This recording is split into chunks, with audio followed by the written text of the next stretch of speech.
ಜಾಸ್ತಿ most common ಕಾರಣ ಇರೋದು ಆಸ್ಟಿಯೋಆರ್ಥೈಟಿಸ್. ಅಂದ್ರೆ ಮೊಣಕಾಲ ಸವಕಳಿ ಅಂತಿದೆ ಕನ್ನಡದಲ್ಲಿ. ಸವಕಳಿ ಆಗ್ಬಿಟ್ಟು ಅದು ನೀ ಪೇನ್ ಬರ್ಲಿಕ್ಕೆ ಸ್ಟಾರ್ಟ್ ಆಗುತ್ತೆ, ಮೊಣಕಾಲು ನೋವು.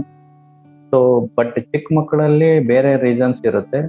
ಆಸ್ಟಿಯೋಕೊಂಡ್ರೈಟಿಸ್ ಡೆಸಿಕನ್ಸ್ ಅಂತ ಕೆಲವೊಂದು ಡಿಸೀಸ್ ಇರ್ತದೆ. ಆಮೇಲೆ ಬರ್ಸೈಟಿಸ್ ಇರ್ಬೋದು, ಅಥವಾ ಸ್ಪೋರ್ಟ್ಸ್ ಇಂಜುರಿ ಇರ್ಬೋದು. ಇವೆಲ್ಲ ಕಾರಣದಿಂದ ನೀ ಪೇನ್ ಬರುತ್ತಾ ಇರ್ತದೆ. ಸೊ ಅದಲ್ಲದೆ ಇನ್ಫೆಕ್ಷನ್ ಆದ್ರೂ ಕೂಡ ನೀ ಪೇನ್ ಬರುತ್ತೆ. ಸೆಪ್ಟಿಕ್ ಅರ್ಥೈಟಿಸ್ ಆ ಥರ ಜಾಯಿಂಟ್ ಅಲ್ಲೆಲ್ಲ ಕೀವು ತುಂಬಿಕೊಂಡ್ರೆ ಅವಾಗೂ ನೀ ಪೇನ್ ಬರೋ ಚಾನ್ಸ್ ಇರ್ತದೆ. ಇದು ಓಲ್ಡ್ ಏಜ್ ಅಲ್ಲಿ ಕೂಡ ಜಾಸ್ತಿ ಕಾಮನ್ ಕಾಸ್ ಇರೋದು ಆಸ್ಟಿಯೋಆರ್ಥೈಟಿಸ್, ಮೊಳಕಾಲ ಸವಕಳಿ ಅಂತೀವಿ. ಸೊ ಅದು ಜಾಸ್ತಿ ನೋವು ಕೊಡುತ್ತಾ ಇರ್ತದೆ. ಅದನ್ನ ಬಿಟ್ರೆ ಬೇರೆ ರೀಸನ್ಸ್ ಇರ್ಬೋದು, ಟ್ರಾಮಾ ಇರ್ಬೋದು, ಬಿದ್ದಿದ್ದು ಇರ್ಬೋದು, ಅಥವಾ ಮಿನಿಸ್ಕಲ್ ಇಂಜುರಿ, ಒಳಗಡೆ ಲಿಗಾಮೆಂಟ್ ಇಂಜುರಿ ಇರ್ಬೋದು.